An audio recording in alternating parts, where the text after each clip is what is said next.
Урматтуу төраға, мына азыр саат 8-ге чейин улантып койдук эле. Артта мына алыстан келген адамдар айтып атат, биз 5-күнгө чейин күтүп отурабызбы депчи.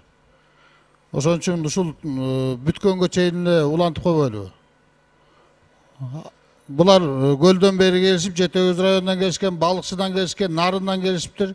Эми буларды мисалы үчүн кайра 5-күнгө келгиле деп атабыз да.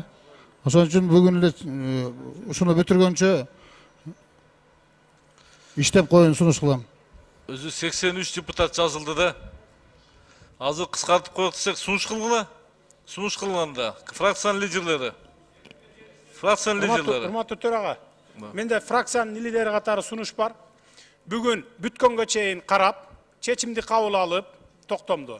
Оперативно ишке киришпесек, эртең эч убакта Кыргызстанга пайда алып келе албай калабыз.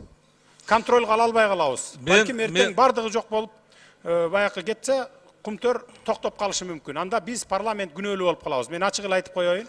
Мына башталганда жана айттым, башчысы качып кетти. 11-inde жана Стефанс качып кетти. Бүгүн түнү же эртең калгандары качат. Буларды камаш керек четинен.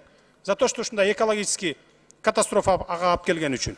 4-ncü mikrofon. 3-cü mikrofon. Geçirip koyuz. Урматтуу Максат Эсенович, туура бүгүн эле бүтүрөлү деген эле ой, бирок талкууга 60 киши жазылыптыр. 60, белки 83. Дагы 60 суроо бере тургандар бар. 120 киши. 120 киши 2 мүнөттөн эле болгондо 240. 240 деген бул 4 саат, 5 саат болот. Анан кийин жоопко дагы убакыт керек. Анан 12-ге чейин отуруп, 12-ге чейин бүтпөй кала турган болсо, анда 12-ге чейин отуруп эмне кереги бар деп атам да. Мисалы 8-ге чейин иштеп бар, бүгүн бүтпөй турган болсо, ар бир суроого мисалы 3 мүнөттөн жооп болуп атат. Карап көрсөк. Анан аягына ар бирөө суроо берип алайлы деп атпайбы? Мисалы азыр кыскартайлы десек эч ким макул болбойт. 70-чи жазылгандарда биз суроо берели дейт. Бул өтө Кыргыз үчүн маанилүү маселе болуп атпайбы? Эч кандай ой жок. Биз кеңири талкуу болсун деп атабыз.